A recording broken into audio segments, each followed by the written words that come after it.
Welcome to Mythos AI, your source for Cliff's Notes on complex subjects. Join Anna and Phil for yet another engaging conversation. Welcome to the deep dive, and today we're going deep into the Industrial Revolution.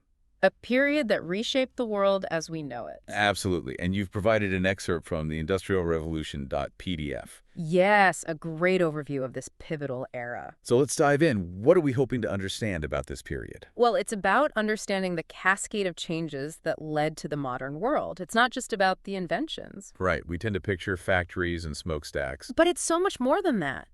It starts with a period we often overlook, the agricultural revolution. Now, why is that important? It seems like a world away from the massive industrial shifts. Think of it as setting the stage. Imagine trying to build a city without enough food. Or workers. Precisely. You need a surplus to free people up for other jobs. So the agricultural revolution provided that. Exactly. It's about innovations that increased food production and freed up labor. The excerpt specifically mentions things like new crop rotation system. Ah, yes, like the Norfolk four-course system. It kept the soil fertile and productive. So instead of leaving land fallow, farmers could rotate between different crops, like wheat turnips, barley clover. That's right. This meant more food and less downtime for the land. Makes sense. Eh. And the source also mentions this guy, Robert Bakewell. What was his deal? Bakewell was all about selective breeding. He focused on improving livestock, To make them more productive. Exactly. He wanted animals that produced more meat and wool. This had a huge impact on the food supply and raw materials. Okay, so more food, more resources, people freed from farming. That sets the stage for industrial production. Precisely. But it's important to remember this shift didn't happen everywhere. It started in Britain, and the excerpt highlights a few reasons why. I'm curious to unpack those reasons. Let's start with the first one. Well, the first one is stability Britain after the Glorious Revolution of 1688, you see. I remember that from history class. They had a government that really encouraged private enterprise, protected property rights. So people felt secure enough to invest and take risks. Exactly. If you're constantly worried about the government seizing your inventions or your profit. You're not going to innovate. Exactly. You need that sense of security. And then there's the legal framework. Ah, you mean things like patents? Precisely. Britain established laws that protected inventors' rights and incentivized that advancement in technology. Which makes sense. If you know your invention is protected, you're more likely to pour your time and energy into it. It's a key driver of innovation. And this really spurred a wave of inventions, particularly in the textile industry. Right. Textiles were kind of at the heart of early industrialization. Absolutely. It started with relatively simple but effective innovations. Like what kind of innovations? We'll take John Kay's flying shuttle, for example. Invented in 1733, it dramatically sped up the weaving process. Okay, I see. And then there's the spinning jenny, right? Yes, invented by James Hargreaves in 1764. That one allowed a single worker to spin multiple spools of thread at the same time. So these early inventions drastically increased the output of textile production. It was a huge leap forward, and it really set the stage for the mechanization of the whole industry. But the innovation didn't stop there, did it? Not at all. You then have Richard Arkwright with his water frame in 1769. Using water power to drive those spinning wheels. Exactly. It resulted in much stronger threads. And then you have Samuel Crompton combining the best features of the jenny and the water frame to create the spinning mule in 1784. Creating even higher quality thread. For all sorts of textiles. And finally, in 1785, you have Edmund Cartwright's power loom. Which finally mechanized the weaving process. Exactly. So now from spinning to weaving, the whole textile production process was mechanized. So basically the textile industry went from small-scale, home-based work to these large-scale factories. Exactly. And that shift was driven by those remarkable inventions. It's amazing how each one built upon the previous one, pushing the boundaries further. But the mechanization of the textile industry was really just the beginning. Right, because we also have to factor in Britain's colonial empire. Their colonies were essential. They provided the raw materials like cotton to fuel those growing industries. And they also became markets for those British manufactured goods. Exactly. Creating this cycle of economic growth, what we call the triangular trade. And let's not forget about Britain's naval dominance. Crucial. They could control trade routes, accumulate wealth, it all fits together. They had the resources, the markets, and the means to transport goods. But to truly transform industry, you need more than just textiles. You need power. And that's where the steam engine comes in, right? Yes. The first steam engine was developed by Thomas Newcomen in 1712. mainly used to pump water out of mines. But it was James Watt who really revolutionized the steam engine. Absolutely. Between 1763 and 1775, Watt made some significant improvements that made the steam engine more efficient and practical for wider use. So Watt's engine wasn't just about removing water from mines anymore. Exactly. His innovations, like the separate condenser, really expanded the possibilities. It became a viable power source for all sorts of things. So Watt's engine had the potential to power machinery in factories, That's right. And his adaptation of the steam engine for rotary motion was key. meaning it could actually turn those machines. Precisely. A huge step forward. But even with all this power, you need something else. Materials to build the machines and factories themselves. And that's where iron comes in. Iron was crucial for everything: construction tools, infrastructure. The excerpt mentions some innovations in iron production, too. Yes. In 1709, Abraham Darby pioneered coke smelting, using coke instead of charcoal to produce cheaper, higher quality iron. Okay.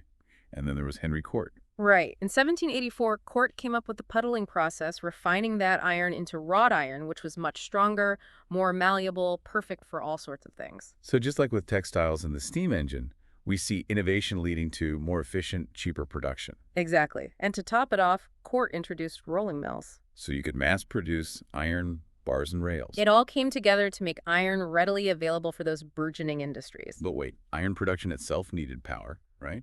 You got it. And that power came from coal. So coal was essential. It really became the key fuel source for the entire Industrial Revolution. Absolutely. It powered those steam engines, the industrial furnaces, everything. But how did they get all that coal? Well, new mining techniques allowed access to deeper coal seams, which increased supply. I can imagine that mining was pretty dangerous back then. It was. But there were safety improvements, too. Like the Davy lamp invented in 1815, it reduced the risks associated with mining.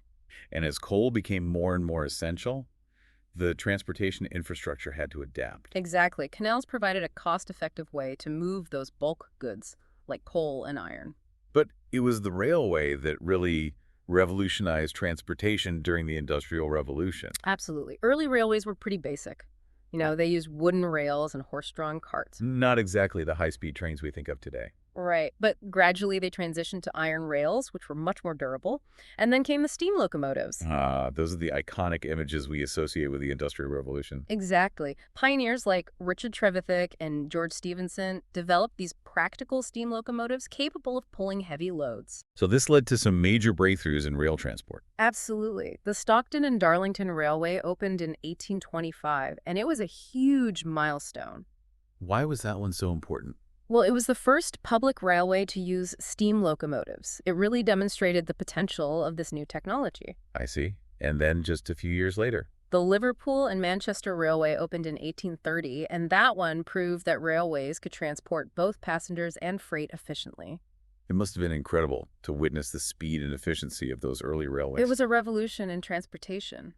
Railways dramatically reduced transportation costs. They stimulated demand for iron and coal. Yeah. And they just made travel so much faster. Shrinking those travel times must have had a huge impact on trade and communication. Exactly. Imagine the possibilities. It wasn't just about moving goods. It was about connecting people and ideas in ways that were never possible before. So the Industrial Revolution brought about a revolution in transportation with railways playing a central role. It changed everything. But it's important to remember these advancements weren't just about machines and infrastructure. Right, they had a huge impact on society as well. Absolutely. The Industrial Revolution led to major social and demographic changes. The excerpt mentions rapid population growth and the rise of cities. Exactly. Britain's population actually doubled between 1801 and 1851. Wow, that's incredible growth in just 50 years. It was fueled by several factors. Yeah. Improvements in sanitation and healthcare played a role. And also the increased food production from the agricultural revolution. Right. And all those new jobs and factories attracted people from rural areas to the cities. Leading to massive urbanization. Cities like Manchester exploded in size. Manchester became known as Cottonopolis because of its booming textile industry. I can only imagine what it must have been like to live in one of these rapidly growing industrial cities. Well, it wasn't always pretty. The source describes some pretty difficult living conditions. Like, what kinds of conditions are we talking about? Overcrowding was a huge problem. Inadequate sanitation. Lack of access to clean water. The excerpt mentions outbreaks of diseases like cholera. Those cholera epidemics were devastating. They really highlighted the urgent need for public health reforms. It sounds like the conditions in these industrial cities were pretty dire. It was a wake-up call.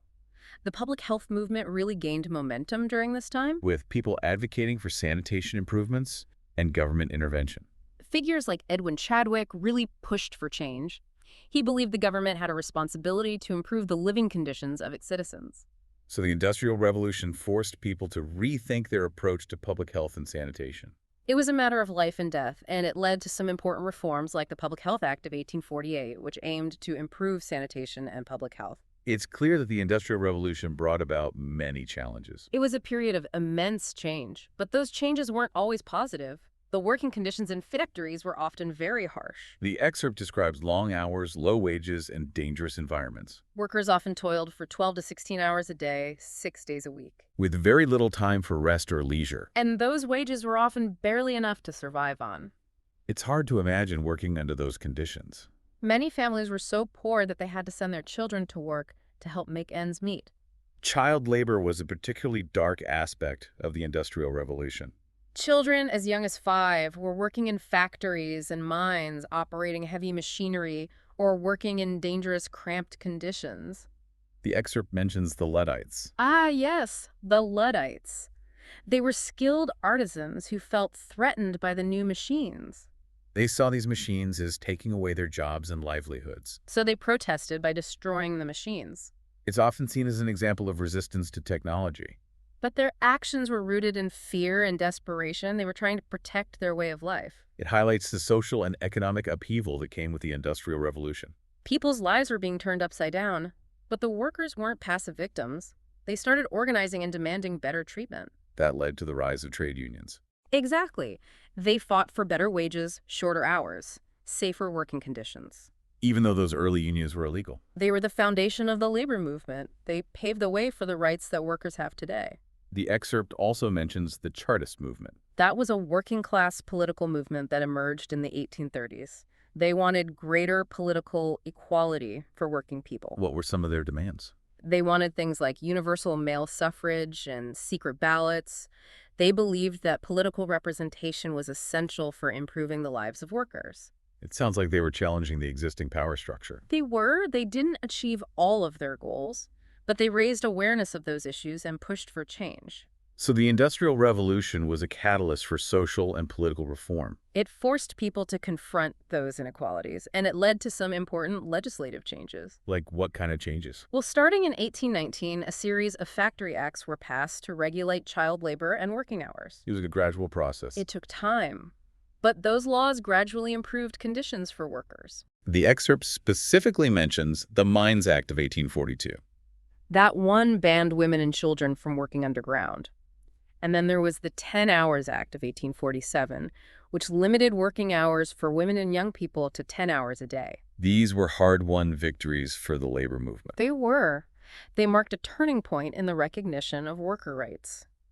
It's clear that the Industrial Revolution had a profound impact on the lives of workers. It was a time of immense change and upheaval, but it also led to significant progress in terms of worker rights and protections. But the Industrial Revolution didn't stop there, did it? Not at all. It continued to evolve. In the late 19th century, it entered a new phase, what we call the Second Industrial Revolution. So this was like a new wave of innovation and industrial growth. Exactly. It was characterized by advancements in things like steel chemicals, electricity, and communication technologies. So it wasn't just a continuation of the same trends, it was a whole new set of technological advancements. It was a truly transformative period.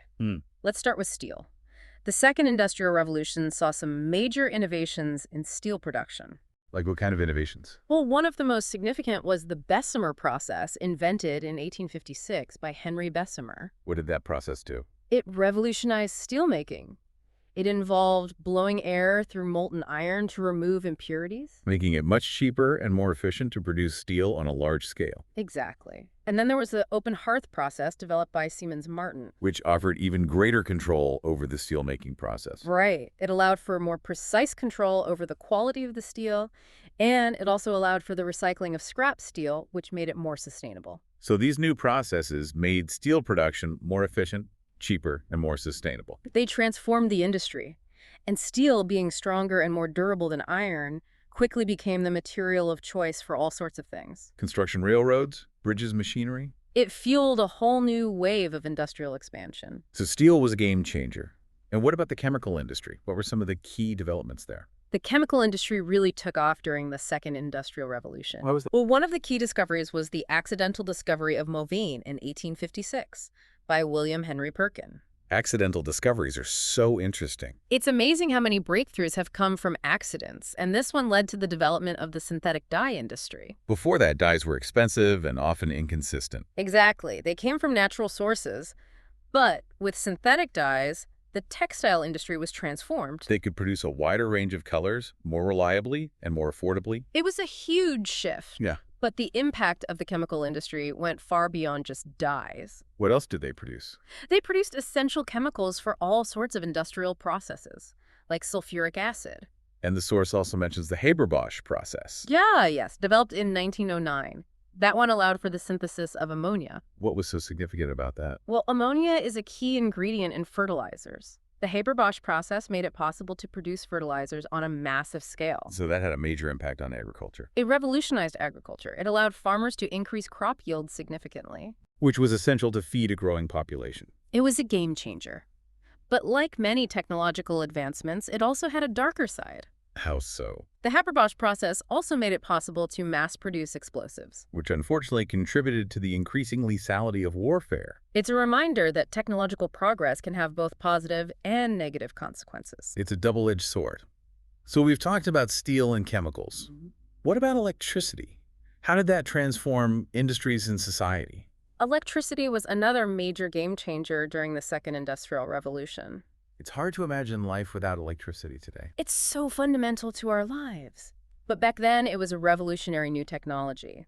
The development of generators and dynamos made it possible to generate electricity on a large scale. So that led to electric lighting. Exactly. Cities and factories that were once lit by gas lamps or candles were transformed by electric lights. It must have been incredible to see those cities lit up for the first time. It changed everything. It extended working hours, made streets safer, and just illuminated homes in a way that was never possible before. And as more and more cities built electrical infrastructure, Power grids emerged, connecting homes and businesses to a central source of electricity. pioneering the way for the electrification of various industries and the widespread use of electric-powered machines. Exactly. It was the beginning of the electric age. And let's not forget about the revolution in communication that happened during this time. Yes, the telephone and wireless telegraphy. Those were game changers. They were. In 1876, Alexander Graham Bell invented the telephone. So now people could have real-time conversations over long distances. It was incredible. It broke down barriers, accelerated business and personal communication. It must have felt like magic at the time. It was a huge step forward. And then there was Guglielmo Marconi and his work on wireless telegraphy. Sending messages through the air without wires. Exactly. It culminated in the first transatlantic wireless communication in 1901. Opening up a whole new world of possibilities for global communication. It was truly groundbreaking. The Second Industrial Revolution also saw major advancements in transportation. The source mentions the automobile and the airplane. Right. The automobile age really began during this period. What were the key innovations that made that possible? Well, it all started with the internal combustion engine. The engine that powers most cars today. Exactly. In 1876, Nicholas Otto developed the four-stroke internal combustion engine. Paving the way for its use in vehicles. Exactly. And then in 1885, Carl Benz created the first practical automobile powered by an internal combustion engine. So that was the birth of the car as we know it. And just a few years later, Henry Ford came along and revolutionized automobile manufacturing with his Model T. The Model T is iconic. It was affordable, reliable, and it changed the way people lived and traveled. Ford's use of assembly line production made cars accessible to a much wider segment of society. It was a major factor in the rise of car culture. So the Second Industrial Revolution saw the birth of both the car and the airplane. That's right. Alongside the development of the automobile, the dream of flight was also taking shape. The excerpt mentions the Wright brothers. In 1903, Orville and Wilbur Wright achieved the first powered-controlled flight. It must have been an incredible sight to see that first airplane take off. It was a historic moment. It ushered in the era of aviation. opening up new possibilities for travel, trade, and communication. It changed the world forever. So the Second Industrial Revolution brought about this incredible convergence of technologies. It transformed the way we live, work, and communicate. It laid the foundation for the modern world. But it's important to remember that the Industrial Revolution wasn't just a Western phenomenon. Right, it spread throughout the world. It had a global impact, but the impact wasn't always positive or equitable. The source talks about both the successes and challenges of industrialization in different parts of the world. It's a complex story with both positive and negative consequences. Let's explore that in the next part of our discussion. So we've talked about how the Industrial Revolution took off in Britain and then spread to parts of Europe and the US. But what about the rest of the world? How did industrialization play out in other regions? It's a mixed bag, you see. Some regions adopted those industrial practices quite successfully, while others faced significant challenges. The source mentions some interesting examples in Europe. Let's start there. Well, Belgium was one of the early adopters. They had abundant coal and iron resources and a strong textile industry. Sounds like they had the right ingredients for industrial success. They did. They were quick to embrace those new technologies, and they became a major industrial center. Okay. And what about Germany? Germany's a fascinating case. After their unification in 1871, they experienced this rapid surge in industrial growth. So political unification paved the way for economic expansion. It did. They became a leader in industries like chemicals and steel. It seems like those late 19th century innovations really played to their strengths. They did. Germany was at the forefront of those technological advancements. And then there's the United States. Ah, yes. The U.S., they underwent massive industrialization during this period, too. The source points to railroad expansion as a key factor. Especially the completion of the Transcontinental Railroad in 1869. That must have been a huge undertaking, connecting the East and West coasts. It was a monumental achievement. It facilitated trade and economic growth across those vast distances. It's fascinating to see how these different countries embraced those industrial technologies and adapted them to their own contexts. It wasn't a one-size-fits-all process. Each country had its own unique path. Right. But the source also highlights the fact that not all regions were able to industrialize as successfully as those examples. That's right. Many regions, particularly in Asia, Africa, and Latin America, experienced delayed industrialization. What were some of the factors that held them back? Well, European colonialism played a significant role. In what way? Well, European powers often exploited those regions for their raw materials. So instead of developing their own industries, They became dependent on supplying those raw materials to European factories. it created this unequal economic relationship. It did. It hindered the industrial development of many of those regions. The source does mention a few exceptions, though. Ah, yes, Japan is a prime example. They industrialized quite rapidly, didn't they? They did. The Meiji Restoration in 1868 marked a turning point for Japan. That was a period of significant political and social reform, right? It was. The Meiji government was determined to modernize Japan, and they embarked on a program of state-led industrialization. And they were remarkably successful. They were. Within a few decades, Japan transformed itself into a major industrial power. It's a really fascinating example of how a country can rapidly catch up with the industrialized world. It challenges the idea that industrialization was somehow exclusive to the West. And what about China? The source mentions some attempts to modernize there as well. Yes, China launched something called the self-strengthening movement in the late 19th century. It was an effort to strengthen their military and their industry. Exactly. They recognized that they were falling behind the West in terms of technology and military power. But they faced some significant challenges, didn't they? They did. There was a lot of internal resistance to change. And they also faced pressure from Western powers who were eager to maintain their influence in China. So they weren't able to industrialize as rapidly or as successfully as Japan. It was a much more difficult process for China. The source also mentions India. Yes, India, under British colonial rule, provides another interesting case study. How did British policies impact industrial development in India? Well, British policies actually hindered industrial growth in India. How so? Well, instead of encouraging the development of local industries, They focused on extracting raw materials from India and using it as a market for their own manufactured goods. exactly, it kept India in this position of economic dependency. It's a stark reminder of how colonialism often worked to the detriment of the colonized. It's a legacy that continues to have an impact today. So we see that the global spread of industrialization was intertwined with these larger patterns of imperialism and exploitation. It wasn't just about the spread of technology and ideas. it was also about power and control. Absolutely. Yeah.